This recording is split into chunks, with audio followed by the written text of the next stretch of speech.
जय जगन्नाथ सांग माने मु आपण मानकु आज गोटे हेल्थी रेसिपी देखेबी चलंतु देखिबा। उपमा करिवा पई मु गाजर पियाज कंचा लका भुसुंगा पत्र फूलकोबी बीन्स कैप्सिकम काटी नेछि। चलंतु एबे आमे सुजी भाजीबा।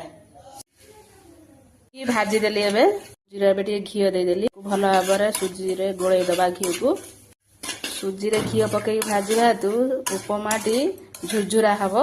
एबे आमे सुजी काढी दबा दे दबा कंचा लंका भेसुआ पत्र पकई दबा पियाज पकई दबा पियाज भलो भाबरे भाजीबा। एबे आमे जो सब परिबा काटी रखले ता पकई दबा स्वाद अनुसार लूण दे दबा हल्दी गुंड दे दबा।